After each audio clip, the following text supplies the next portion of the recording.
কোরআন তেলাওয়াত তো সাধারণ কোন তেলাওয়াত নয়, এটা তো আমার রবের কালাম,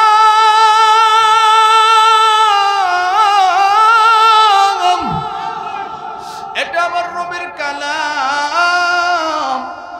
মুসআব যখন তেলাওয়াত শুনে চোখের পানি রাখতে পারে না, মুসআব এবার দ্বিতীয় দিন তেলাওয়াত শুনে আর যতক্ষণ নবী তেলাওয়াত করেছে চোখের পানি পালায়া কান্দে। মুসআব আবার দ্বিতীয় দিন নবী তেলাওয়াত শেষ করার পর বাড়িতে চলে গেলেন। বাড়িতে গিয়ে তিনি আবার তৃতীয় দিন আসলেন, দেখি নবীর তেলাওয়াত কত মজা, এত সুন্দর করে কোথা থেকে তিনি তেলাওয়াত করেন। এবার তৃতীয় দিন আবার মুসআব যখন তেলাওয়াত শুনে মুসআবের চোখ দিয়ে ঝরঝর করে পানি পড়ে, অথচ মুসআব ঈমান আনে নাই। মুসআব এবার তৃতীয় দিনে তেলাওয়াত শুনল। তৃতীয় দিন তেলাওয়াত শোনার পর এবার তিনি বাড়িতে চলে গেলেন। রাতের বেলায় বিছানায় ঘুমাইছে রে ভাই, কিন্তু বিছানার মধ্যে ঘুমাইতে গেছে মুসআব, তার মনের ভিতরে ছটফটানি শুরু হয়ে গেছে। হায় হায়, এত মধুর তেলাওয়াত কিভাবে নবী করে? আবু জাহেল আমারে বলল যে মুহাম্মাদের ধারে কাছেও যাইবা না, তিনি যে এত মধুর তেলাওয়াত করে, এই তেলাওয়াত না শুনলে আমার মনের মধ্যে শান্তি লাগে না।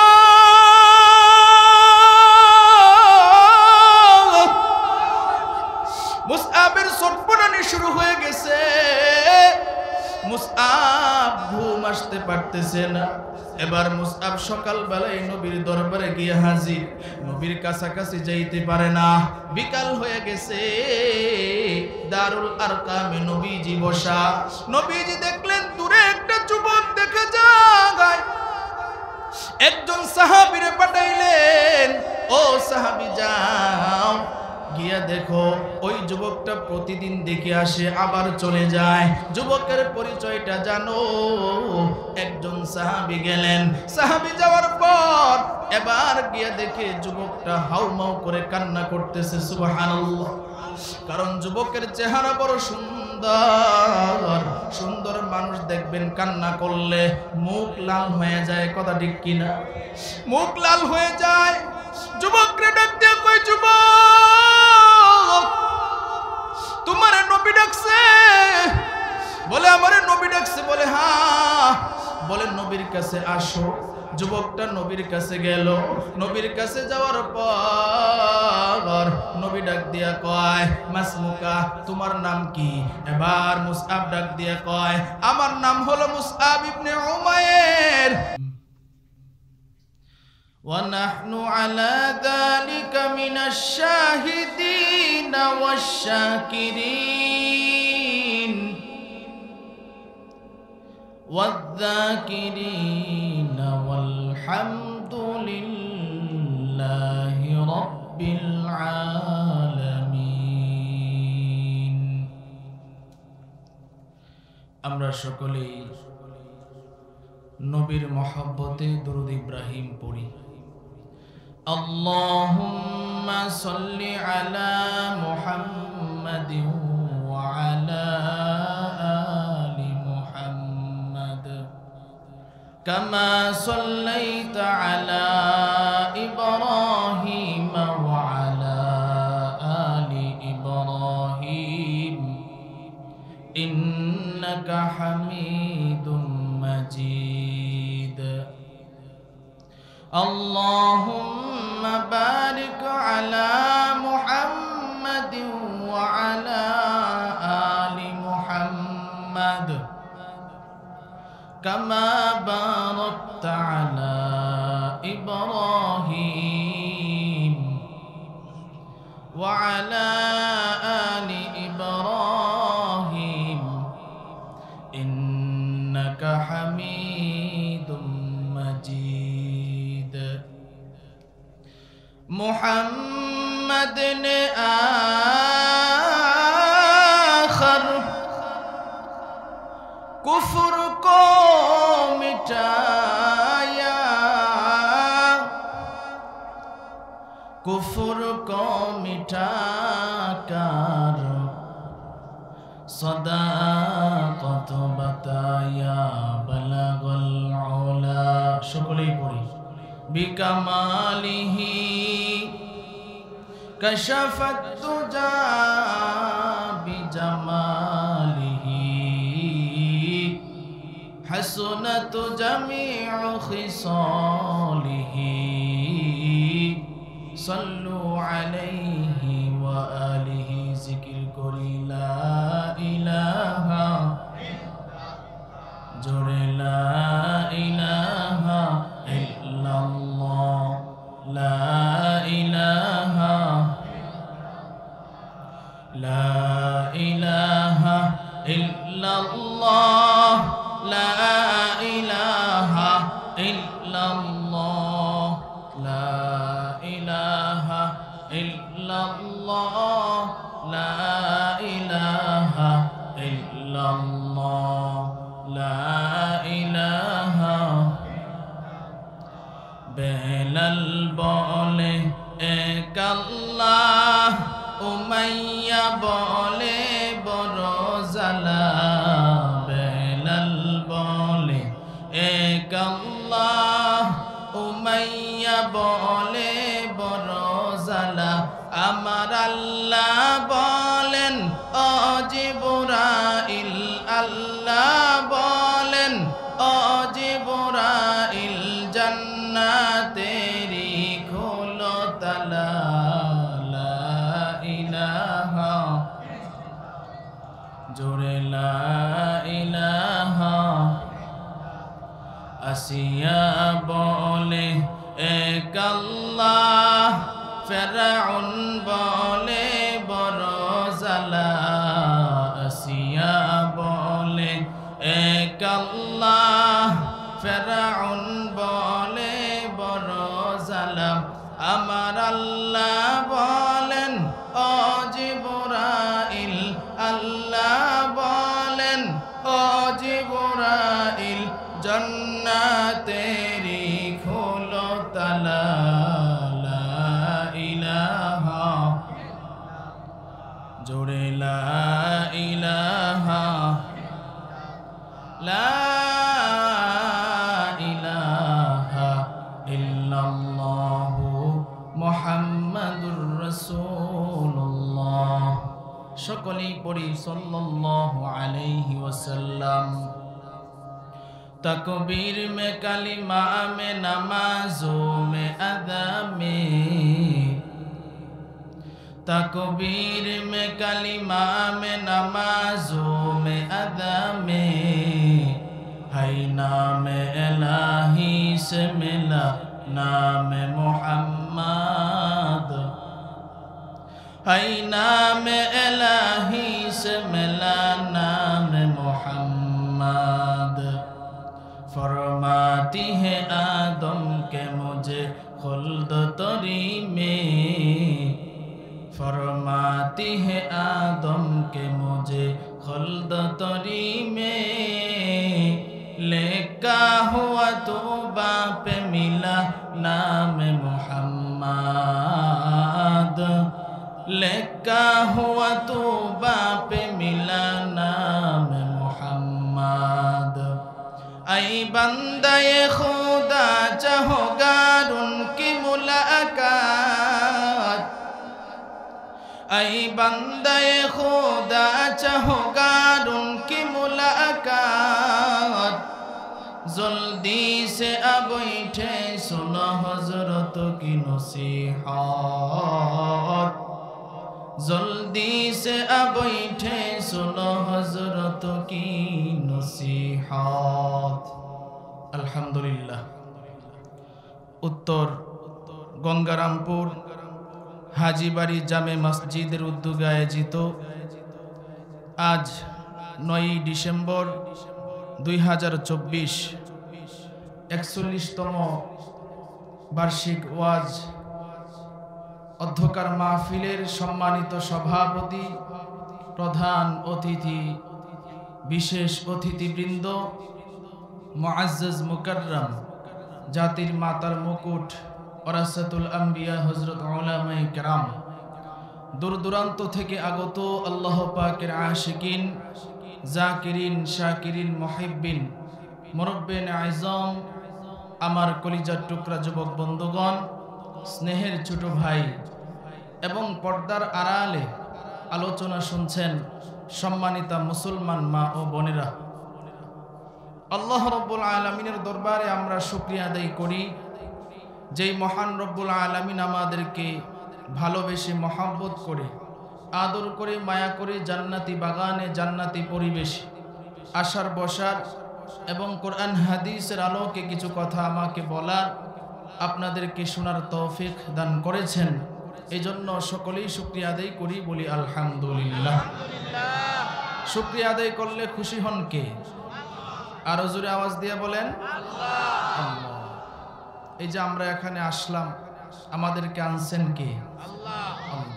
আল্লাহর তৌফিক ছাড়া আল্লাহর দিনের কোনো কাজে যাওয়া সম্ভব না।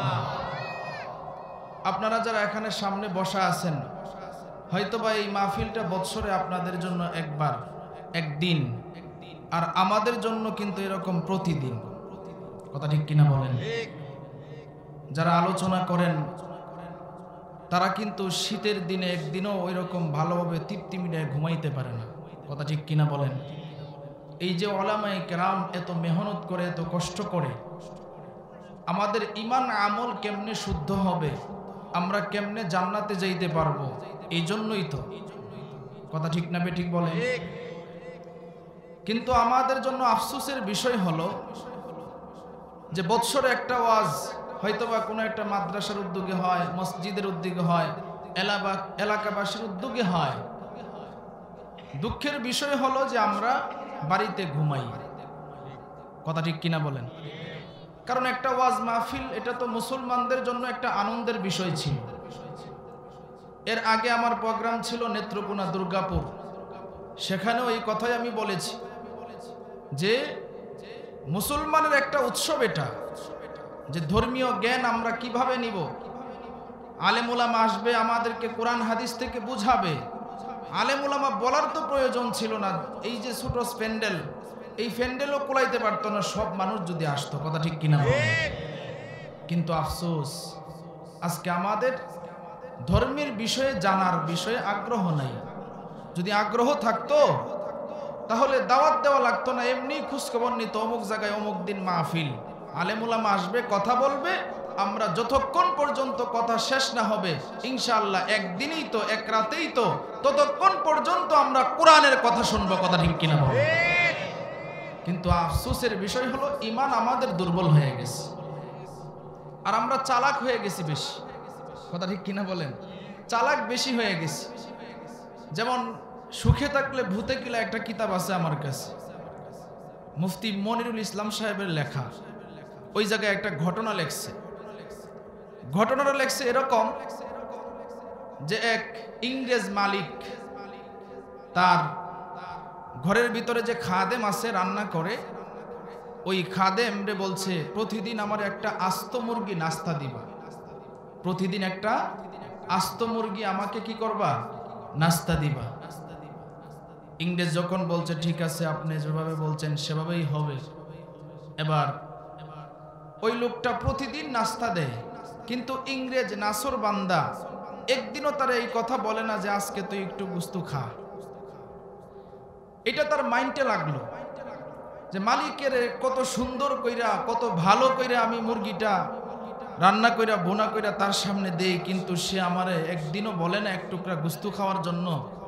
তো আজকে আমি বাদশারে একটা রানের টুকরা দিব না, একটা রানের টুকরা দিব না। ওই লোক কি করছে? মুরগির তো রান থাকে দুইটা, ওই দুইটা রানের মধ্যে একটা রান নিজে খেয়ে ফেলছে। নিজে খাওয়ার পরে বাদশা ডাক দিছে, এই আরেকটা মুরগির রান কোথায়? এবার ডাক দিয়া কয়, মালিক আরেকটা মুরগির রান কোথায় যে আপনি বলছেন? মাঝে মধ্যে মুরগি এমন হয় যে একটা পাও থাকে। কয়টা পাও?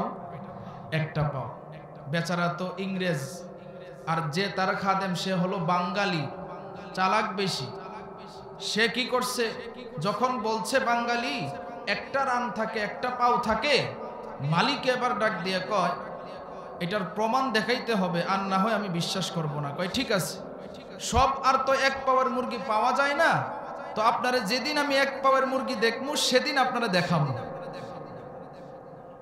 এবার হঠাৎ করে একদিন বৃষ্টি নামছে, তো আপনারা দেখবেন বৃষ্টি নামলে এরপরে যখন রৌদ্র উঠে তখন মুরগি কি করে এক পাও ভিতরে ঢুকায়া আর এক পাও ভর দিয়া মুরগি রোদ পোহায়। কথা ঠিক কিনা বলেন? এখন ওই যে খাদেম বাঙালি, তার চোখে এটা পড়লো, কয় আমার মালিকরে যে কোনোভাবে বুঝাইছিলাম, রান তো লুবে খেয়ে ফেলছিলাম, তো এখন আজকে প্রমাণ দিব। ডাক দিছে, তাড়াতাড়ি আসেন। কি হয়েছে? কয় আপনার যে একটা রান ছিল না, একদিন একটা পাও ছিল না, বলছিলাম যে মুরগির এক পাওই থাকে, আজকে দেখেন প্রমাণ দেখাবো। কয় আচ্ছা ঠিক আছে। মালিকে গিয়া দেখে, হ্যাঁ ঠিকই তো দেখা যায়, কারণ ইংরেজ তো কোনোদিন জীবনে মুরগি ফালে নাই, সে মুরগির বিষয়ে ধারণাই নেই। কথা ঠিক কিনা বলেন? যারা হালশ্বাস না করছে, খেতে কামারে কাজ না করছে, আমরা গ্রাম এলাকার মানুষ, গ্রাম এলাকার অবস্থা জানি। যারা ঢাকার শহরে থাকে, রাজপ্রাসাদে থাকে, তারা তো এই খোঁজ খবর জানে না। কথা ঠিক কিনা বলেন? কয় ঠিক আছে, তুমি তাহলে সত্যি কথাই বলছিলা। কয় হ, আপনার সাথে কি মিথ্যা কথা কম? এমন কিছু মানুষ আছে না নাই? যাক, পরের দিন একটা রান খাওয়ার পরে তার লোভ সামলাইতে পারল না, অতি চালাক। পরে আবার আরেকদিন যখন মুরগি বোনা করছে, দেখে কত সুন্দর মুরগির রান, সে কি করলো, আরেকটা মুরগির রান খাইয়ে ফেলছে। এখন যখন মালিকের সামনে নাস্তা নিয়ে দিছে, মালিককে ডাক দিয়ে কয়, কি ব্যাপার, আজকে তো দেখা যায় দুইটা রানই নেই, আরেকদিন তুমি একটা বলছিলা নাই, এখন তো দুইটা রানই নেই, কোথায় গেল? কয় মালিক, মাঝে মধ্যে মুরগির দুইটা পাওই থাকে না, মাঝে মধ্যে মুরগির দুই পাও থাকে না। মালিক কয়, এটা তো বুঝলাম না। কয় প্রমাণ লাগবে। কয় দেখামো প্রমাণ। দেখাইছি না ওই দিন? হ্যাঁ। কয় এটাও দেখামো। বাচ্চা মুরগি যখন বাচ্চা দেয়, তখন দেখবেন মুরগি কি করে পাখার ভিতরে বাচ্চাগুলো নিয়ে সুন্দর করে পাও গোটায় বৈশা থাকে। দেখছেন কি দেখেন নাই? এটা তার চোখে পড়ছে। চোখে পড়ার পরে এরপরে কি করছে? কয় মালিক আসেন, আপনি যে বলছেন যে পাও ছাড়া মুরগি নাই, এই যে দেখেন সুন্দর করে মুরগিটা দেখা যায়, দেখেন তো পাও দেখা যায়? কয় না না, পাও তো দেখা যায় না। কয় হ্যাঁ। আমি আপনার সাথে মিথ্যা কথা বলি নাই। কই যে দেখেন, এই মুরগির দুই পাও নাই, এই মুরগির দুই পাও নাই। মালিকে বিশ্বাস করছে। আচ্ছা ঠিক আছে। আরেকদিন কি করলো? কহারে মুরগিটা কত মজা করে খায়। আজকে সে কি করছে, মুরগির যে মাথা, কই মাথাটা খাইতে খুব ইচ্ছা করতেছে। মাথাটা কেমনে খাই? কই খাই, পরে একটা ব্যবস্থা হইব না। আজকে কি করছে, মাথাও খাইয়া ফেলছে, মুরগির মাথাও খেয়ে ফেলছে। মালিককে ডাকছে, মুরগির মাথা কই? বাদশা মহোদয়, মালিক, মাঝে মধ্যে মুরগির মাথাও থাকে না, মাঝে মধ্যে মুরগির মাথাও থাকে না, ইংরেজ তো। কয় আপনারে না আমি আগে দুইটা প্রমাণ দিছি, আমি মিথ্যা কথা বলি না, এটারও প্রমাণ দিব। কয় এটারও প্রমাণ দিব? আচ্ছা ঠিক আছে, দিও তাইলে। আরেকদিন দেখে মুরগি দেখবেন মাঝে মধ্যে ফাঁকার ভিতরে মাথা ঢুকায়া এরপরে ঘুমায়। দেখছেন না আপনারা? এরপরে এইটা তার চোখে পড়ছে। কয় আজকে প্রমাণ দেওয়ার সুযোগ হইছে। ডাক দিছে, মালিক তাড়াতাড়ি আসেন, তাড়াতাড়ি আসেন। কয় কি হইছে? আগে যে দুইটা পাও মুরগির ছিল না, আপনারে প্রমাণ দিয়েছিলাম, আজকে যে মুরগির মাথা নাই, এই প্রমাণটা আপনারে আজকে আমি দিয়ে দিব। ইংরেজ ডাক দিয়া কয়, কিভাবে প্রমাণ দিবা? বলে আপনি তাড়াতাড়ি আসেন, এই যে দেখেন মুরগির মাথা নাই, মুরগির মাথা কি দেখা যায়? কয় না। তাহলে বুঝেন আমি আপনার সাথে মিথ্যা কথা বলি না। ধোঁকাবাজ না সত্য? ধোঁকাবাজ। লোভ আসতে আসতে এমন অবস্থা হয়ে গেছে, একদিন সুন্দর করে মুরগি রান্না করছে, অমুক দিন তো দুই পাও খাইছিল, মাথা খাইছিল, আজকে সে সব মুরগির গোশতই খাইছে। ইংরেজের বাচ্চা কালি একা একা খায়। আমি যে একদিন রান খাইলাম, বুঝাইলাম তারে একটা রান মুরগির থাকে না, এরপরেও সে আরেকদিন আমারে গোস্ত হাতে নাই। এরপরে আরেকটা রান খাইলাম, এরপরেও সে আমারে গোস্ত দেয় নাই। মাথা খাইলাম, এরপরও সে গোস্ত দেয় নাই। লোভ আস্তে আস্তে এমন লোভ হয়ে গেছে, আজকে সব মুরগি খায়া ফেলছে। বাদশা কয়, আমার আস্ত মুরগির নাস্তা কই? বলে, মাঝে মধ্যে আস্তা মুরগি তাহে না, মাঝে মধ্যে মুরগি তাহে না। কয়, মিথ্যাবাজ, ধোঁকাবাজ। এখন আমি বুঝে ফেলছি তুই যে ধোঁকাবাজি করছস, তোর ভিতরে লোভ ঢুকছে, তুই চালাকি করছস, এক্ষুনি আমার দরবার থেকে বাহির হয়ে যা। ভাইরা আমার, এই জন্য মনে করেন না যে নামাজ না পড়ে আল্লাহরে ফাঁকি দিতেছেন, এটা মনে করেন না। মুসলমান হইছেন, ইমানদার হইছেন, আল্লাহর হুকুম নবীর তরিকায় চলেন না, এটা মনে করেন না যে আল্লাহ দেখে না। আল্লাহ সব দেখে কি দেখে না? আরো জোরে আওয়াজ দিয়ে বলেন, দেখে কি দেখে না? কিন্তু আল্লাহ দেখে, কিন্তু আল্লাহ ধরে না। কারণ আল্লাহতে বলছে, ফারিকুম ফিল জান্নাহ ওয়া ফারিকুম ফিস সাঈর। আল্লাহ রাব্বুল আলামিন জানায়া দেয়, এরে দুনিয়ার মানুষ, আমি তোমাদেরকে দুইটা রাস্তা দিলাম। একটা রাস্তা হইল জান্নাতের, আরেকটা রাস্তা হইল জাহান্নামের। তুমি যদি ইচ্ছা করো জান্নাতের রাস্তায় চলতে পারো, তুমি যদি ইচ্ছা করো জাহান্নামের রাস্তায় চলতে পারো, তুমি যদি ইচ্ছা করো জান্নাতের দলভুক্ত হতে পারো, তুমি যদি ইচ্ছা করো জাহান্নামের দলভুক্ত হতে পারো। আমি আল্লাহ সুযোগ দিলাম, কিন্তু যেদিন আমি আল্লাহ ধরব, সেদিন আমি আল্লাহ কিন্তু ছাড় দিব না, ঠিক কিনা? আল্লাহ যেদিন ধরবে সেদিন ছাড় দিবে না। জুলুম করতে করতে করতে করতে যখন একেবারে এমন পর্যায়ে চলে যায়, দেয়ালে পিঠ লেগে যায়, তখন মানুষগুলো আর জুলুম সহ্য করতে পারে না। কথা ঠিক কিনা বলেন? মানুষ তখন আর জুলুম সহ্য করতে পারে না, তখন নিজেকে রক্ষা করার জন্য আগায়া যায়। আল্লাহ দেখে আমার বান্দাটা কত গুনাহ করে, কত গুনাহ করে, আল্লাহ সহ্য করে। কিন্তু কিছু কিছু কাজ আল্লাহর কাছেও সহ্য হয় না। সেটা হলো আল্লাহ রাব্বুল আলামিনের ইমানদার বান্দাদের উপর যখন কোনো আক্রমণ করা হয়, আল্লাহ সহ্য করে দেখে অতি মাত্রায় যখন ইমানদারদের উপর আক্রমণ করা হয়, তখন আল্লাহ সহ্য করে না। আল্লাহ তখন স্বৈরাচারের সঠিক শিক্ষা দিয়ে দেয়। কথা ঠিক কিনা বলে?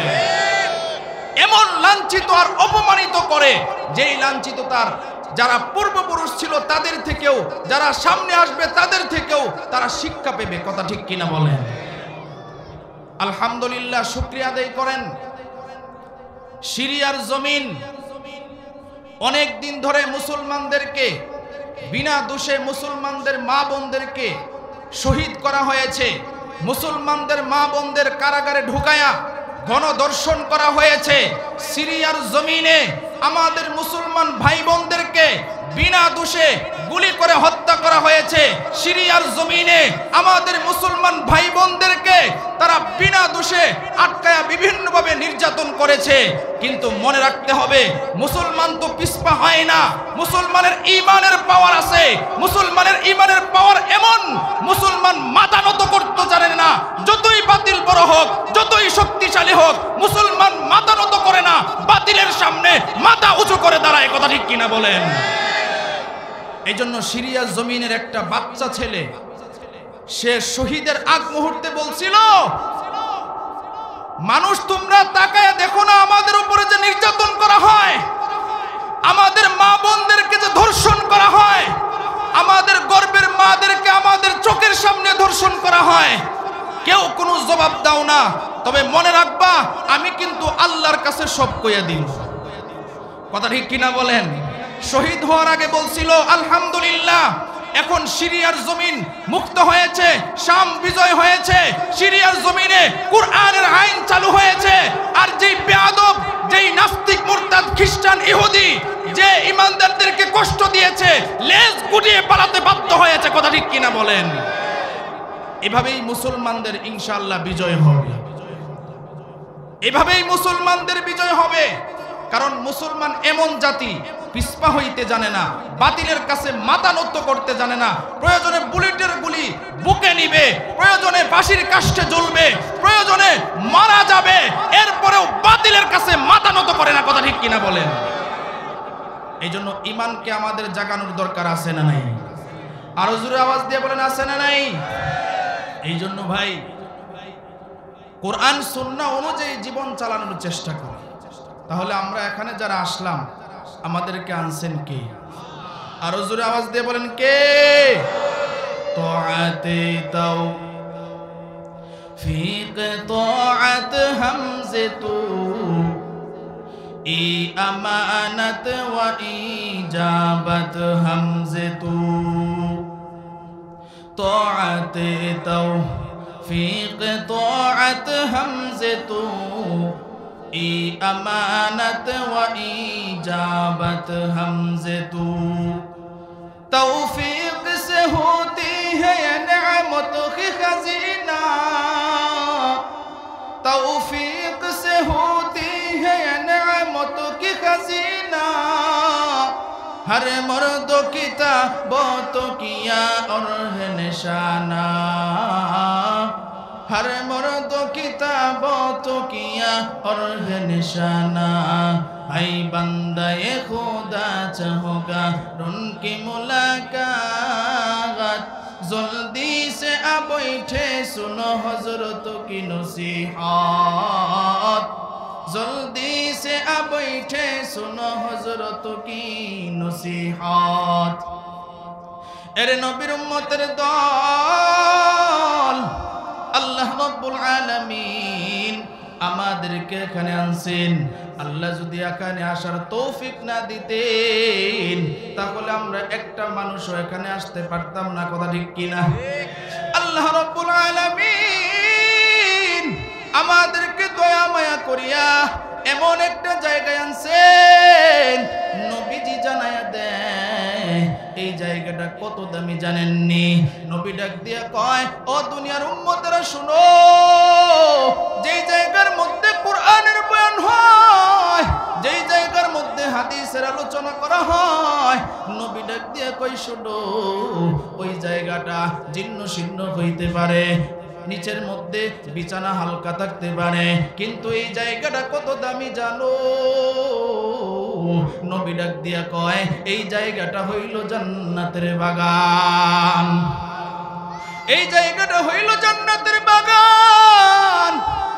শুধু তাই নয় রে ভাই, নবী ডাক দিয়া কয়, এই জায়গার মধ্যে যারা আসবে, যারা আলোচনা শুনবে, যারা শেষ পর্যন্ত থেকে দোয়া করে যাবে, আল্লাহ রাব্বুল আলামিন তাদের তওবা যদি কবুল করেন, এমন হইতে পারে সারা জীবনের গুনাহ আল্লাহ মাফ করে দিতে পারে। ঠিক কিনা?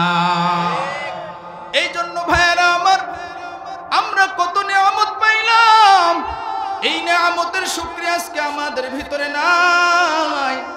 এই মাহফিলটা যদিও ছোট হয়, কিন্তু দেখতে ছোট হইতে পারে, কিন্তু আল্লাহর কাছে এই মাহফিলের মর্যাদা অনেক বেশি। ঠিক কিনা? আল্লাহর কাছে এই মাহফিলের মর্যাদা অনেক বেশি।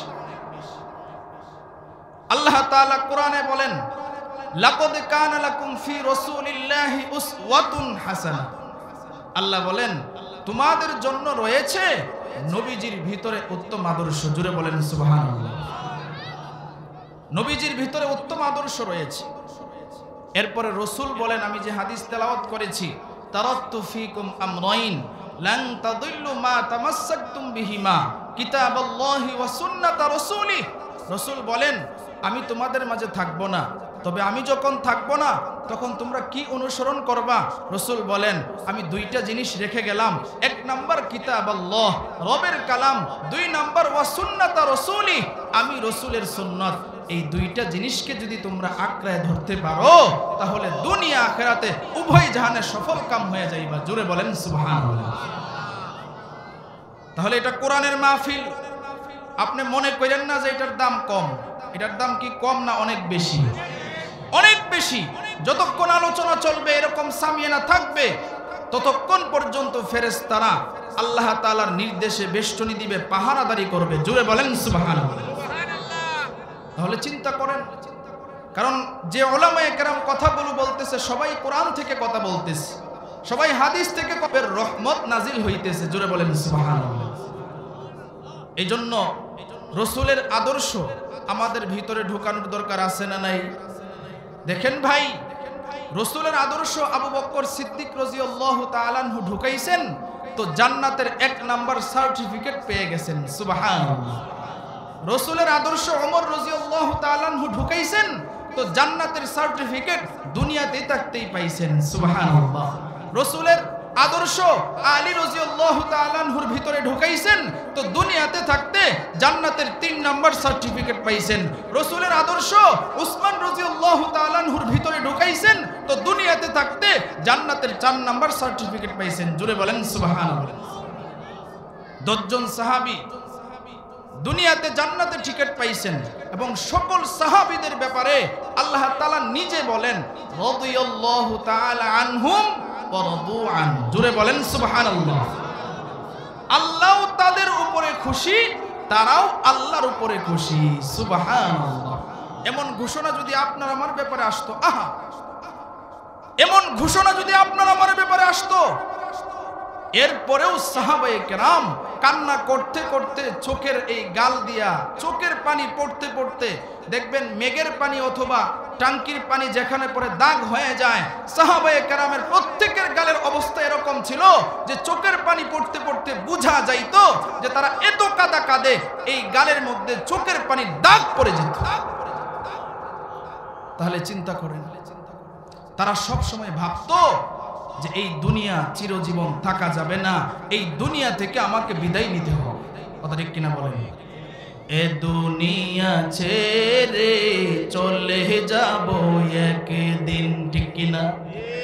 এ দুনিয়া ছেড়ে চলে যাব একদিন, মায়ারি বাঁধন ভেঙে যাবে একদিন, আসব না আমি আর এ ভুবনে কোনদিন, আসব না আমি আর এ ভুবনে কোনদিন, এ দুনিয়া ছেড়ে চলে যাব একদিন, মায়ারি বাঁধন ভেঙে যাবে একদিন, ঠিক কিনা? এই দুনিয়ায় চিরজীবন থাকা যাবে না। এই জন্য সাহাবায়ে কেরাম নবীর আদর্শ গ্রহণ করছে। নবীর আদর্শ কি ছিল? আল্লাহর পয়গম্বরের একজন স্ত্রী ছিলেন, যিনার নাম হচ্ছে হযরত আয়েশা রাদিয়াল্লাহু তাআলা আনহা। আম্মা জানের কাছে সাহাবায়ে কেরামের একটা দল গেলেন, গিয়া বললেন, আপনি নবীজির আদর্শের ব্যাপারে আমাদেরকে কিছু বলুন। আয়েশা রাদিয়াল্লাহু তাআলা আনহা বললেন, আফাতাকরাউনাল কুরআন, তোমরা কি আল্লাহ তাআলার কোরআন পড়ো নাই? বলে, হ্যাঁ পড়েছি। তখন আয়েশা রাদিয়াল্লাহু তাআলা আনহা বললেন, পুরা কোরআনই হইল নবীজির জীবন আদর্শ। জোরে বলেন সুবহানাল্লাহ। তে কোরআন অনুযায়ী আমরা কয়জন চলি? এই কোরআনের যে সূরাগুলো আছে কয়জন মুখস্থ জানি? অথচ এই কোরআনের ছোঁয়া পেয়ে সাহাবায়ে কেরাম যারা ইমানদার ছিল না, ইমান আনছে, এরপরে শহীদ হইছে, জান্নাতের উচ্চ মাকাম তাদের নসিবে হয়ে গেছে। জোরে বলেন সুবহানাল্লাহ। এর মধ্যে একজন ছিল মক্কার হিরু, যাকে বলা হইতো মুসআব ইবনে উমাইর রাদিয়াল্লাহু তাআলা আনহু। উলামায়ে কেরাম যারা আছেন তারা চিনছেন তিনি কত বড় মাপের সাহাবী ছিলেন। তিনার বাপে অনেক ধনী ছিল। তিনার বাপ এত ধনী ছিল, মক্কার মধ্যে সুনামধন্য একজন ধনাঢ্য ব্যক্তি ছিলেন।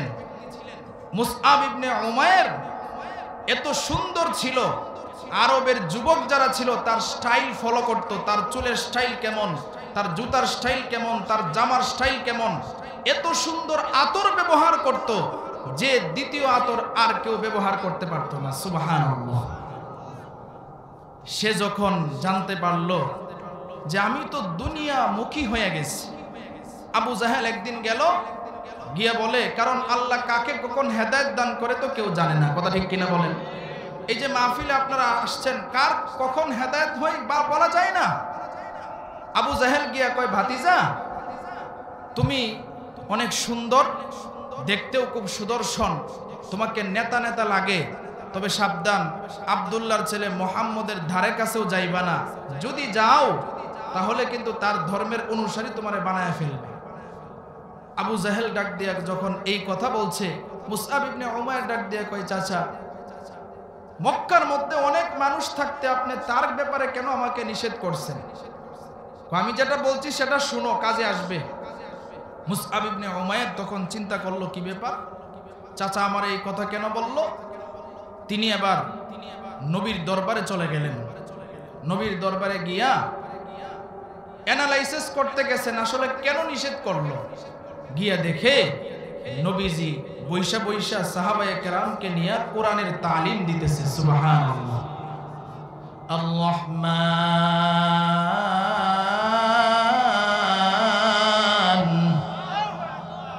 আল্লামাল কুরআন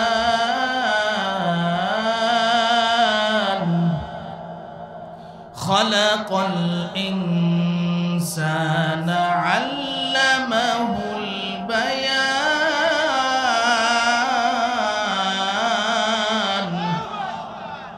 নবীজি কোরআনের তেলাওয়াত করতেছেন। মুসআব ইবনে উমাইর নবীজির কোরআন তেলাওয়াত যখন শুনছেন, নবীজির কোরআন তেলাওয়াত শুনে তার নিজের অজান্তে চোখ দিয়ে ঝরঝর করে পানি পড়তেছে। সুবহানাল্লাহ। মুসআব ইবনে উমাইর অন্য দিকে তার কোনো নজর নাই, শুধু দাঁড়ায়া তিনি কোরআন তেলাওয়াতই শুনতেছেন। সুবহানাল্লাহ। নবীর কোরআন তেলাওয়াত যখন শেষ, মুসআব ইবনে উমাইর বাড়িতে চলে গেলেন। দ্বিতীয় দিন আবার আসলেন। দ্বিতীয় দিন আসার পর এবার নবী কোরআন তেলাওয়াত করতেছেন।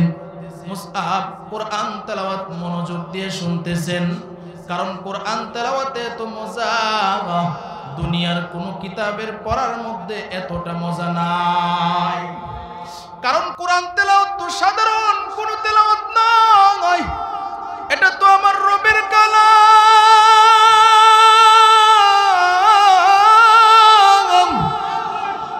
এটা আমার রবের কালাম।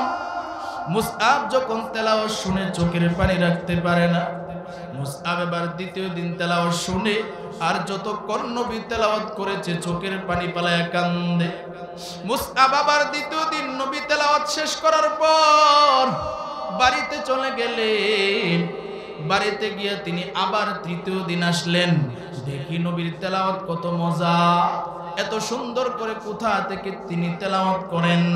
এবার তৃতীয় দিন আবার মুসআব যখন তেলাওয়াত শুনে, মুসআবের চোখ দিয়ে ঝরঝর করে পানি পড়ে, অথচ মুসআব ঈমান আনে নাই।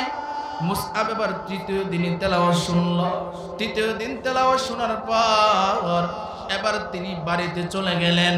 রাতের বেলায় বিছানায় ঘুমাইছে রে ভাই, কিন্তু বিছানার মধ্যে ঘুমাইতে গেছে মুসআব, তার মনের ভিতরে ছটফটানি শুরু হয়ে গেছে। হায় হায়, এত মধুর তেলাওয়াত কিভাবে নবী করে? আবু জাহেল আমারে বলল যে মুহাম্মদের ধারে কাছেও যাইবা না, তিনি যে এত মধুর তেলাওয়াত করে, এই তেলাওয়াত না শুনলে আমার মনের মধ্যে শান্তি লাগে না।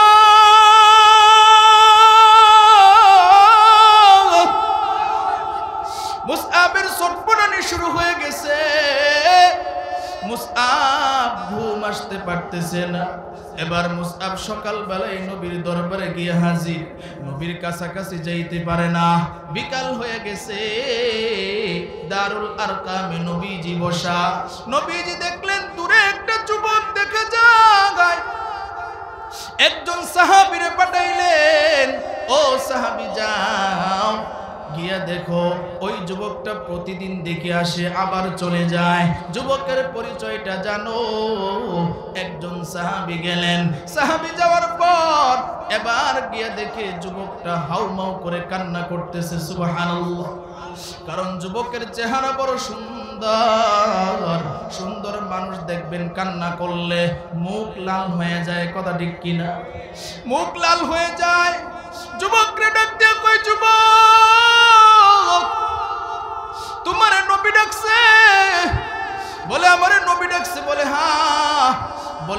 কাছে আসো। যুবকটা নবীর কাছে গেল। নবীর কাছে যাওয়ার পর নবী ডাক দিয়া কয়, মাসমুকা, তোমার নাম কি? এবার মুসআব ডাক দিয়া কয়, আমার নাম হলো মুসআব ইবনে উমাইর। এবার ডাক দিয়া কয়, তোমার বাপের নাম কি? বলে, আমার বাপের নাম অমুক। এবার নবী ডাক দিয়া কয়, তোমার বাপের তো আমি চিনি, তোমার বাপ তো বড় একজন ব্যবসায়ী। মুসআব ডাক দিয়া কয়, পয়গম্বর, আপনি আমার বাবারে চিনেন? বলে, হ্যাঁ, আমি তোমার বাবারে চিনি। তুমি এখানে কেন দাঁড়ায় কান্না করতেছিলা? ডাক দিয়া কয়, পয়গম্বর, আজকে একদিন নয়, 2 দিন নয়, 4 দিন ধরে আমি এখানে আসতেছি। আপনি যখন কোরআনে কারীম তেলাওয়াত করেন, চোখের পানি রাখতে পারি না রে পয়গম্বর। আপনার কোরআন তেলাওয়াত শুনে তো মজা পাই, অন্য কোনো কিছুতে এত মজা পাই না। সুবহানাল্লাহ। নবী ডাক দিয়া কই, যুবক, তাহলে কি তুমি ঈমান আনতে চাও? নবীজির হাত মুবারক ওই মুসআব ইবনে উমাইর বুকের মধ্যে যখন রাখলেন, মুসআব ডাক দিয়া কই, পয়গম্বর, এত শান্তি আমি পাইতেছি, জীবনে মা বাবা কত আদর করছে, এত শান্তি আমি পাই নাই। আপনি যখন আমার বুকের মধ্যে হাত দিছেন, এত পরিমাণ শান্তি আমার লাগতেছে।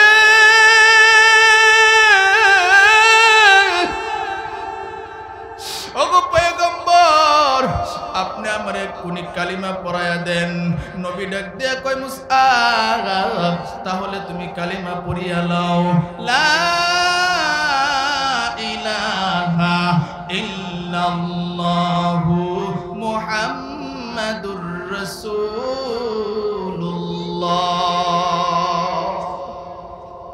মুসআব কালিমা পড়লেন। নবী ডাক দিয়া কয়, মুসআব, আজকে থেকে তুমি ইমানদার হয়ে গেলা।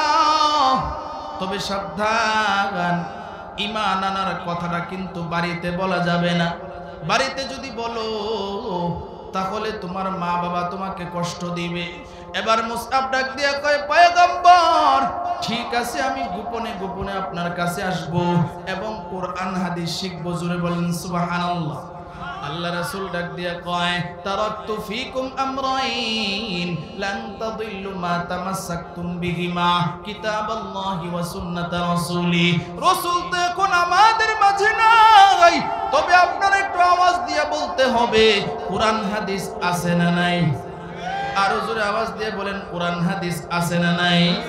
আরো নবী বলছেন, ইন্নাল উলামা ওয়ারাসাতুল আম্বিয়া। নবী ডাক দিয়া কই, শুনো, আমি নবী যখন থাকবো না, আমার ওয়ারিস হিসেবে উলামায়ে কেরাম থাকবে। উলামায়ে কেরাম রে তোমরা তাজিম করে চলবা। নবী এক হাদিসের মধ্যে বলেন, কেউ যদি উলামায়ে কেরামের চেহারার দিকে নেক নজরে তাকায়, উলামায়ে কেরামের চেহারার দিকে তাকাইলে আল্লাহ তাআলা সগীরা গুনাহগুলি মাফ করিয়া দেয়।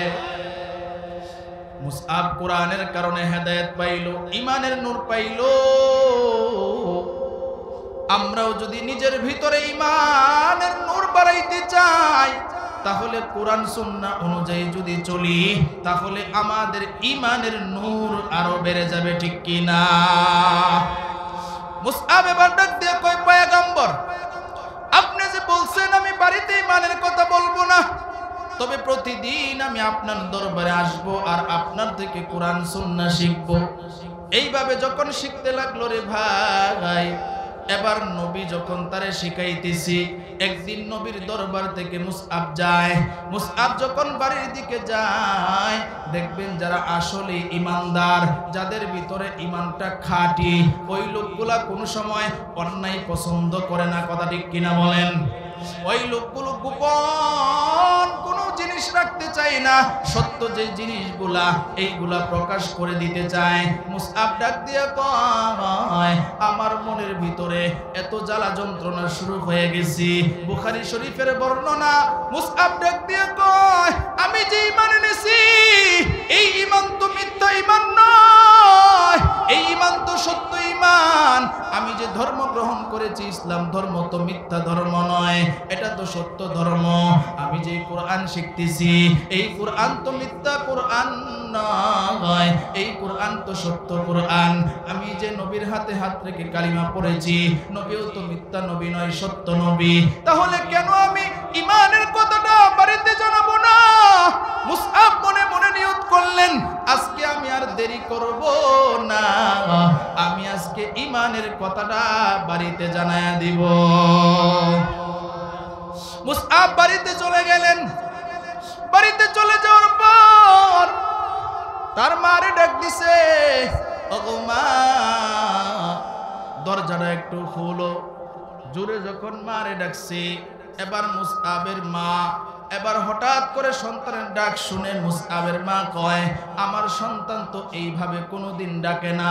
কারণ মুসআব বড় ভদ্র ছেলে ছিল, মারে কোনোদিন জোরে ডাক দেয় নাই, আদবের সাথে ডাকছি। আজকে গিয়ে আবেগে মারে মা কয়ে ডাক দিছে, মা গো তাড়াতাড়ি ঘরের ভিতর থেকে আসো। মা তাড়াতাড়ি বাহির হয়েছে। সন্তান কি হয়েছে? বলে মা গো আজকে তোমার কাছে একটা গোপন রাজ আমি প্রকাশ করে দিব। বলে কি রে সন্তান, কি গোপন কথাটা প্রকাশ করবি? বলে মা গো আমি কোথায় যাই তুমি কি জানো? মা ডাক দিয়ে কয়, সন্তান তুমি কোথায় যাও আমি তো জানি না রে বাবা। বলে শোনো, আমি মুহাম্মাদুর রাসূলুল্লাহ সাল্লাল্লাহু আলাইহি ওয়াসাল্লামের দরবারে যাই। ও মা গো আমি নবীর দরবারে প্রতিদিন যাই। বলে সন্তান তুমি কেন আব্দুল্লাহর ছেলে মুহাম্মদের কাছে যাও? সে তো আমাদের ধর্মের না, সে তো অন্য ধর্মের। ডাক দিয়া কয়, মা গো এই কথা বলবা না, সেই যে ধর্মের দাওয়াত দেয় এই ধর্ম হইল সত্য, আমরা যেই ধর্মে আছি এই ধর্ম হইল মিথ্যা। ওগো মা আমি ইসলাম ধর্ম গ্রহণ করেছি, নবীর হাতে হাত রেখে কালিমা পড়ে মুসলমান হয়েছি। মা এই কথা যখন শুনলো কেমন জানি আশ্চর্য হয়ে গেল, আসমান যেন মাথার উপরে পড়ে গেল। ডাক দিয়ে কই, সন্তান তুই কেন অন্য ধর্মে চলে গেলি? আমাদের ধর্ম কেন ছেড়ে দিলি? তোরে তো আদর কম করি নাই। ডাক দিয়া কই, মা গো সত্য যেটা এটাই তো আমি মানছি, মিথ্যা আমি ছেড়ে দিয়েছি। এবার মার রাগ উঠেছে। মা তার বাবারে ডাকলো, তার চাচারে ডাকলো, সবাইরে যখন ডাকছি ডাকার পরে কয়, এই যে দেখো তোমার ছেলে কি বলে। বলে আমার ছেলে কি কয়? বলে তুমি শোনো। এবার ডাক দিয়ে কয়, সন্তান কি হয়েছে? বলে আব্বা জান আমি কোথায় যাই জানো নি? বলে না রে সন্তান না, কোথায় যা জানি না। বলে নবীর দরবারে যাই আর আমি কালিমা পড়ে মুসলমান হয়ে গেছি। কারণ ইমানদার কখনো মিথ্যা কথা কয় না, কথা ঠিক কিনা? কিন্তু আমরা তো প্রতিদিন টেলিফোনে হাজার হাজার মিথ্যা কথা কই, কথা ঠিক কিনা কন? টেলিফোন যদি কেউ করে কোথায় আছেন, যদি তাহেন বাড়িতে কোন যে বাজারে, কথা ঠিক কিনা বলেন? নবীজি জানাইছে একটা মিথ্যা কথা বললে ৭,০০০ বছর জাহান্নাম। কয় হাজার? ৭,০০০ বছর। কিন্তু আমরা অনেকে হাসি ঠাট্টা করে মিথ্যা কথা বলি, কথা ঠিক কিনা বলেন? এগুলো করা যাবে না। মুসআবের বাবা ডাক দিয়ে কয়, সন্তান কেন তুমি অন্য ধর্মে চলে গেলা?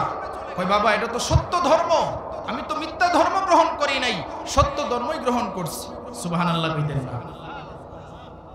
এবার মুসআব যখন এই কথা বলছে, বাবা ডাক দিয়ে কয়, শোনো তুমি যদি ঈমান না ছাড়ো তাহলে কিন্তু তোমার শাস্তি হবে। বলে কেন? বলে তুমি আমাদের ধর্মে চলে আসো, ঈমান ছেড়ে দাও। বলে না বাবা আমি ঈমান ছাড়তে পারবো না। কয় না ঈমান ছাড়তে হবে। কয় ঈমান যদি না ছাড়ো তাহলে এক্ষুনি তোমাকে ঘরে বন্দি করা হবে। মুসআব ডাক দিয়ে কয়, বাবা তুমি আমারে ঘরে বন্দি করতে পারো, মারতে পারো, এরপরও আমার ঈমান ছুটাইতে পারবে না। জোরে বলেন সুবহানাল্লাহ। মুসআবের বাবা ডাক দিয়ে কয়, এরে মুসআব তোরে আমি ভালো করে বুঝায় বলতেছি, তুই ঈমানটা ছেড়ে দে। না বাবা না, মারতে পারবা কিন্তু ঈমান ছুটাইতে পারবা না। এবার মুসআবের বাবা কয় ঘর থেকে একটা শিকল নিয়ে আসো, তালা নিয়ে আসো। মুসআব রে আর ঘরের বাকিরে দেওয়ার জন্য দিব না। এবার ঘর থেকে একটা শিকল নিয়ে আসলো, একটা তালা নিয়ে আসলো। এবার মুসআবের হাতের মধ্যে শিকল দিয়া তার হাতটা বেঁধে দিল, এরপরে পাওয়ার মধ্যে শিকল লাগায়া পাওটাও বেঁধে দিল, এরপরে তালা লাগায়া দিল। একটা ঘরের ভিতরে ঢুকায়া মুসআবের ঘরের দরজার মধ্যেও তালা দিয়ে দিল। আর মুসআবের মা ডাক দিয়ে কই শুনো, আজকে থেকে মুসআবরে কোনো খাবার দাবার দেওয়া হবে না। সে যদি ঈমান না ছাড়ে, মুসআব সাথে সাথে ডাক দিয়ে কয় মা ভালো করে শুনে নাও, মুসআবের জীবন যাবে কিন্তু ঈমান যাবে না। আল্লাহু আকবার, আরেকটু জোরে বলেন না আল্লাহু আকবার। কেমন ঈমানদার! আর আমরা এমন দুর্বল ঈমানের অধিকারী হয়েছি, আল্লাহ তাআলার যত হুকুম আহকাম আছে সব আমরা একেবারে ছেড়ে দিতেছি, একটাও সঠিকভাবে মানার চেষ্টা করি না। কিন্তু আল্লাহর কাছে যে জবাব দিতে হবে সেই চিন্তা ফিকিরও আমাদের ভিতরে নাই, ঠিক কিনা? মুসআব ডাক দিয়ে কয় মা ঈমান ছাড়বো না। মুসআবের মাও চলে গেল, মুসআবের বাবাও চলে গেল। দেখেন কেমন ঈমানদার মুসআব, কেমন কোরআন পাগল আর নবী পাগল। এবার মুসআব সেজদায় পড়ে রবের নিকটে কাঁদে, সেজদায় পড়ে গেছে আর আল্লাহর ডাক দিয়ে কয় ওগো আল্লাহ, আমার হাতের মধ্যে শিকল লাগাইয়া দিয়েছি, আমার পায়ের মধ্যে শিকল লাগাইয়া দিয়েছি। ওগো আল্লাহ, দরওয়াজার মধ্যে তালা লাগাইয়া দিয়েছে, এরপরও আমার অন্তরে দুঃখ নাই। ওগো আল্লাহ, আমার অন্তরে দুঃখ একটাই, আমি আজকে থেকে নবীরে দেখতে পারবো না, আমি নবীর জবানের কোরআন তেলাওয়াত কি শুনতে পারবো না।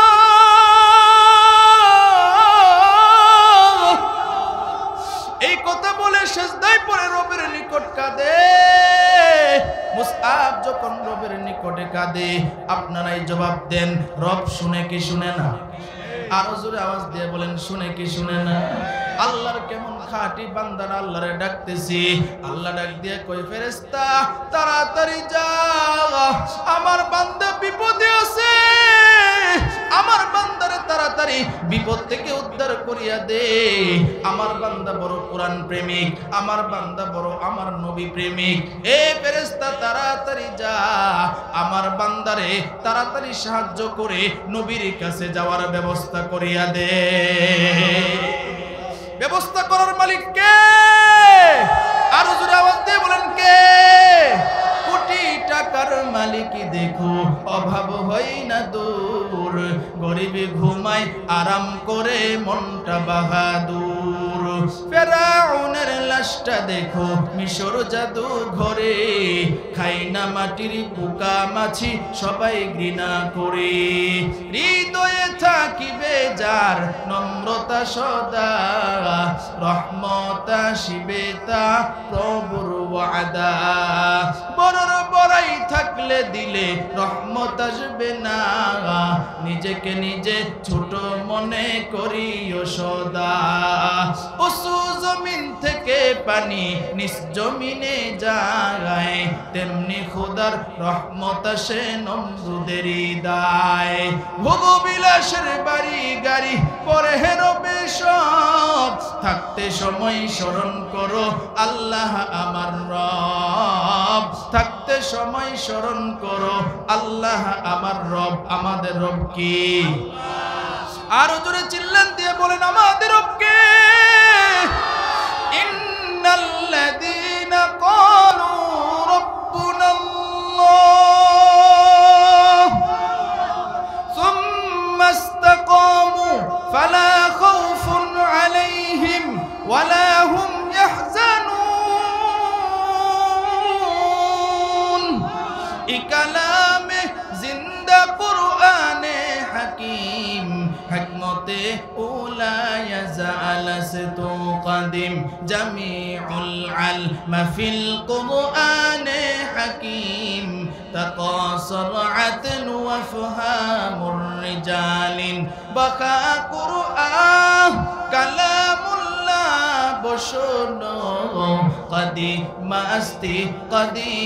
أستي نعين جل بولن الله أكبر আরো জোরে আওয়াজ দিয়ে বলেন আল্লাহু আকবার। মুসআবের দোয়া আল্লাহ কবুল করেছেন, কারণ মুসআব ইমানদার নেককার, আগে ছিল বেঈমান, এখন ঈমান আনার কারণে, কোরআনের পাগল হওয়ার কারণে, নবী পাগল হওয়ার কারণে তার দাম আল্লাহর কাছে অনেক বেড়ে গিয়েছে, ঠিক কি না? আল্লাহ কই যা তাড়াতাড়ি আমার বান্দারে সাহায্য কর। সুবহানাল্লাহ কইতেন। কষ্ট হইতেছে মনে হয়, কার কার কষ্ট হইতেছে না দেখি তো, হাত তুলে আল্লাহরে দেখান কার কার কষ্ট হইতেছে না। মাশাআল্লাহ, নারায়ে তাকবীর, নারায়ে তাকবীর। আজকের মাহফিল সকলেই থাকবেন তো ইনশাআল্লাহ। তাহলে নেককার বান্দার দোয়া দেখেন আল্লাহর কাছে কিভাবে কবুল হয়।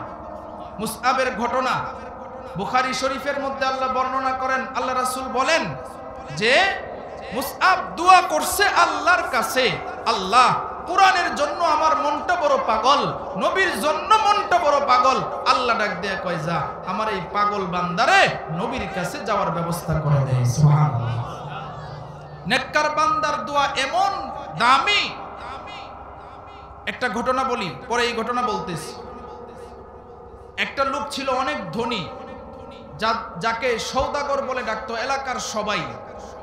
ওই লোকের একটা ছেলে ছিল, ছেলেটা খুব বদমিজাজি ছিল। অনেক সময় এরকম হয় কি হয় না, যে ধনী লোকের ছেলে বদমিজাজি হয়, খারাপ হয়, নেশাগ্রস্ত হয়, মাইয়া খুর হয়, কথা ঠিক কিনা বলেন? কত মেয়ের সাথে জিনায় লিপ্ত হয়, এমন আছে না নাই? আমগো দেশে মনে হয় এগুলা নাই, আছে না নাই?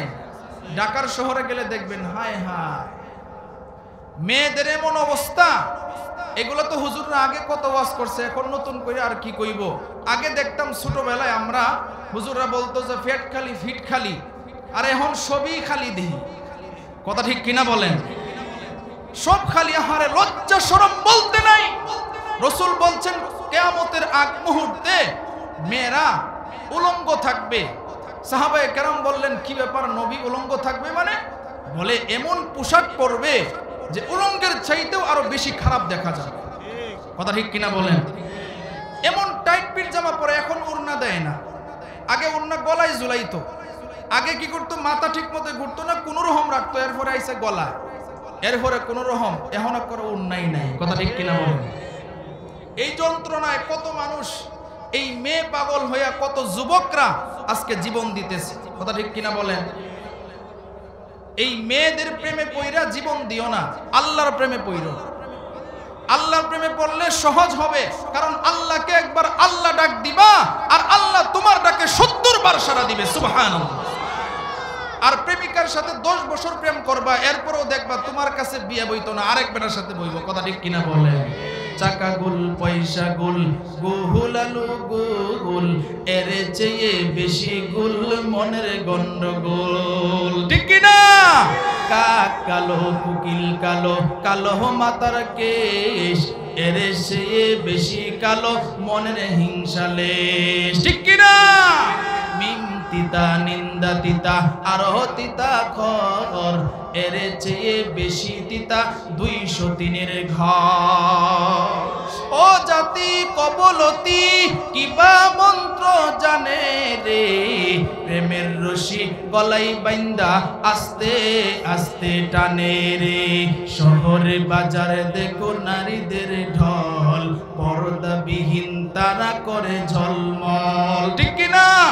অন্যকে তার দিকে আশেক বানায়, দেশটা আজ ধ্বংসের পথে, নারীর বেপরদায়, সবার মনে একই আওয়াজ হাই রে হাই রে হাই, ঠিক কিনা? এই জন্য যুবক ভাই চরিত্র ভালো করার দরকার আছে না নাই? মেয়েদেরকে বলি ও মা, চরিত্র ভালো করার দরকার। আল্লাহর হুকুম পর্দার যে বিধান আছে এইগুলা মানার দরকার আছে না নাই? তো ওই সওদাগরের ছেলে, তার চরিত্র ভালো না, সে তার দোতলা ঘর ছাদের উপরে বসা, ওয়াজের পয়েন্ট খেয়াল রাখবেন, নেককারের দোয়া আল্লাহ কিভাবে কবুল করে, খুব খেয়ালের মনোযোগের সাথে। যদি আপনারা বলেন তো আমি সামনে আগাবো না, আগাবো? সবাই বলতেছেন মাশাআল্লাহ, আগ্রহ আছে দেখা যায় মাশাআল্লাহ। দোতলায় বৈশা রইছে, তো দোতলার যখন বৈশা রইছে, দোতলায় বসলে তো পাশের ঘরের যদি নিচা ঘর থাকে, জানালা যদি খোলা থাকে, তাহলে দেখা যায় কে কি করে, কথা ঠিক কিনা বলেন? এখন পাশের যে ঘর, এই ঘরের লোকটা খুব দিনদার, মসজিদের ইমাম, নেককার মানুষ, তার একটা মেয়ে আছে, এই মেয়েটা বড় দিনদার নেককার, জীবনে কোনোদিন এই মেয়ের চেহারা কোনো পরপুরুষে দেখে নাই। সুবহানাল্লাহ, পরপুরুষে দেখে নাই। তো মেয়েটা জানে না যে সে দোতলায় বৈশা রইছে, তো সে আসছে একটু বাহিরে জানালার পাশে কাপড় লাড়ার জন্য, কাপড় ছড়ানোর জন্য। এখন ওই যুবকটা ওই জানালার দিকে খেয়াল গেছে এবং মেয়ের চেহারা দেখছে, চেহারা দেখে তো যুবক পাগল হয়ে গেছে, এত সুন্দর চেহারা, সুবহানাল্লাহ, পাগল হয়ে গেছে।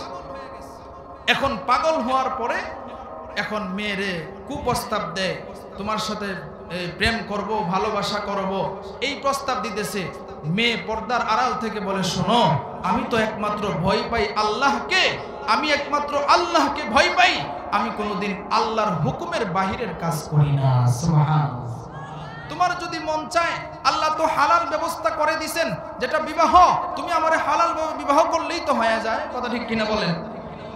এখন কোনোভাবেই যেহেতু মেয়েরে পটানো যায় না, এবার যুবক কি করলো, তার বাপের কাছে, তার বাপের দিয়া প্রস্তাব দিল।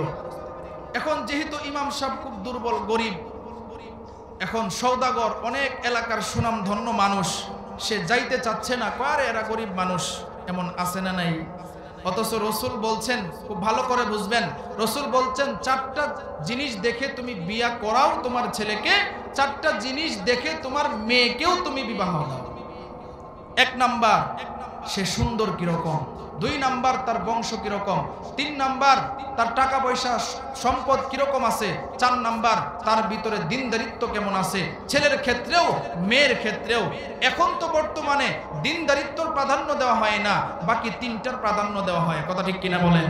অথচ রসুল বলছেন, হ্যাঁ 4টা দেখবা, তবে 4টার মধ্যে যদি 3টা না থাকে, সুন্দরীও না হয়, আর বংশ ওই রকম ভালো না, এরপরে বেশি সম্পদও নাই, রসুল বলেন যদি দিনদারিত্ব থাকে, এই দিনদারিত্ব যার ভিতরে আছে, ছেলে হোক মেয়ে হোক, তার কাছেই তুমি বিবাহের প্রস্তাব দাও। জোরে বলেন সুবহানাল্লাহ। তাহলে চিন্তা করেন, এখন গরিব বইলে সে যাইতে চায় না, এরপরও ছেলে জোর করে পাঠাইছে, জোর করে পাঠানোর পরে গেছে। যাওয়ার পরে এবার ইমাম সাহেব বলতেছে, দেখেন আপনার ছেলের ব্যাপারে এলাকায় অনেক কথাবার্তা আছে, কারণ কোনো বাপেই চায় না যে একটা খারাপ ছেলের কাছে তার মেয়ের বিবাহ দিক, কথা ঠিক কিনা বলেন? এখন বলেন, না আসলে আমারে মাফ করবেন, আপনি সম্মানিত মানুষ, আপনার কাছে আমার মেয়েরে, আপনার ছেলের কাছে আমার মেয়েরে বিবাহ দিতে পারবো না, আপনি চলে যান। এখন সওদাগর চলে গেছে, খুব রাগ হইছে, কে রে বিবাহ দিল না? আরে ভাই, আমার মেয়ে, আমার ছেলে, আমি ইচ্ছা করলে বিবাহ দিব, না হয় দিব না, এটা রাগ হওয়ার কি আছে, কথা ঠিক কিনা বলেন? পরবর্তীতে ওই মেয়েটার আরেকটা ছেলের কাছে বিয়ে হয়েছে, দিনদার ছেলে, কিন্তু রবের কি ফাইসালা, ওই যুবকের 3টা সন্তানও হয়েছে, কিন্তু যুবকটা অসুস্থ হয়ে মারা গেছে, মেয়েটা বিধবা হয়ে গেছে। এখন ওই যে যুবক, ওই যুবক তো মেয়ের জন্য খুব পাগল ছিল। পরবর্তীতে যুবক, ওই এলাকার মধ্যে এমন একটা অবস্থা তৈরি হলো, খাবারের অভাব, অনটন শুরু হলো। তখন ওই যে লোকটা, মেয়েটা, তার যে বিবাহ হয়েছিল, এখন তো তার স্বামী নেই, এখন ঘরের ভিতরে খাবারও নাই, কি করবে? এলান দিল, সওদাগরের ছেলে এলাকার মধ্যে খাবার বন্টন করবে, খাবার বিতরণ করবে। মেয়েটা তার 3টা বাচ্চা নিয়ে লাইনে দাঁড়াইল, একবারে পর্দার সহিত লাইনে দাঁড়াইলো। দাঁড়ানোর পরে সকলেই যখন ত্রাণ নিতেছে, চাল ডাল এইগুলো নিচ্ছে, মেয়েটার সিরিয়াল আসছে। আসার পরে ছেলেটার কৌতূহল জাগলো, কি ব্যাপার, এখানে বুরকা পরে, আমার এলাকার মেয়েরা তো কেউ বুরকা পরে না, এই মেয়েটা তাহলে কে? সে জিজ্ঞেস করলো, তোমার বাপের নাম কি? বলল অমুক। পরে সে চিনে ফেললো, তুমি কি তার মেয়ে? কয় হ্যাঁ। কয় সাইডে দাঁড়াও। মেয়েটা দাঁড়াইলো, সবাই ত্রাণ দিল, কিন্তু মেয়েটারে দিল না, মেয়েটারে দিল না। শেষ পর্যন্ত মেয়েটারে ডাক দিয়া কয়, শোনো, তোমার পিছে আমি অনেক ঘুরছি, তোমার কুপ্রস্তাব দিছি, তুমি রাজি হও নাই, তোমার ব্যাপারে আমি শুনছি যে তোমার স্বামী মারা গেছে, তো এখনো সময় আছে, আমার সাথে যদি এক রাত সময় দাও সারা জীবন আমি তোমার দেখাশোনা করবো। জোরে বলেন নাউজুবিল্লাহ। প্রস্তাবটা কি কুপ্রস্তাব? মেয়েটা কি ডাক দিয়ে কয় শুনেন, মেয়েটা ডাক দিয়ে কয় وَمَن يَتَّقِ اللَّهَ يَجْعَل لَّهُ مَخْرَجًا। মেয়েটা ডাক দিয়ে কই শুনেন, চরিত্রটা এখনো ভালো হয় নাই, তবে যারা আল্লাহকে ভয় করে চলে তাদের রিজিক আল্লাহ ঘরের ভিতরে আল্লাহ কিভাবে ব্যবস্থা করে দিবে এটা আল্লাহর ব্যাপার। তবে ভালো করে শুনে রাখেন, আমার চরিত্র বিক্রি করে আমি খাবার নেওয়ার প্রয়োজন নাই। যেই মালিক আমারে বানাইছে সেই মালিক ইচ্ছা করলে আমার ঘরের ভিতরে খাবার পৌঁছায় দিতে পারে। যুবকরা যখন এই কথা বলল, যুবকটা আবার বলল বুঝে দেখো, তুমি যদি রাজি হও সবকিছু হয়ে যাবে। তার তিনটা সন্তান, খুব খেয়াল করেন, তিনটা সন্তানের মধ্যে বড় যে ছেলেটা তার বয়স হইল 7 বছর। কিতাবের মধ্যে লেখে ওই ছেলেটা মারে বারবার আঁচল টানতেছে আর বলতেছে, মা গো সওদাগরের ছেলের সাথে তোমার কি ঝামেলা হইতেছে? সবাই রে খাবার দিল, তোমারে দেয় নাই। সে যেটা বলতেছে মেনে নাও গো মা, ছোট্ট বাচ্চা তো বুঝে না। এবার মা ডাক দিয়ে কই শুনো, যেই রজ্জাক আমাদেরকে দুনিয়াতে বানাইছে, যেই মালিকে আমাদেরকে দুনিয়াতে বানাইছে, সেই মালিকে চলো আমার ঘরের ভিতরে খাবারের ব্যবস্থা করে দিবে। মহিলাটা চলে গেল, যুবকটা আশ্চর্য হয়ে গেল, কি পরিমাণ তার ভিতরে আল্লাহর ভয়। তার পিছনে তো ঘুরলাম, এরপরও কাজ হয় নাই। এখন যদি সে ক্ষুধার্ত অবস্থায় আল্লাহর কাছে আমার নামে বদদুয়া করে, তাহলে আমার অবস্থা তো খারাপ হয়ে যাবে। তার খাদেম রে ডাক দিয়ে কয়, খাদেম তাড়াতাড়ি যা, এখন ওই মহিলা যদি আমার ব্যাপারে বদদুয়া করে আমি ধ্বংস হয়ে যাব, তাড়াতাড়ি যা, তার ঘরের খোঁজ খবর নে, সে কোথায় থাকে। মহিলা যাইতে যাইতে আরেক রাস্তা দিয়া তারা খাবার নিয়া, 1 বছরের খাবার নিয়া অন্য রাস্তা দিয়ে চলে গেল। যুবকটা চলে যাওয়ার পর এবার একটা পাতার মধ্যে, কাগজের মধ্যে লেখছে, যেই মালিকের ভরসা তুমি করছিলা সেই মালিকের উসিলায় সেই মালিক আল্লাহ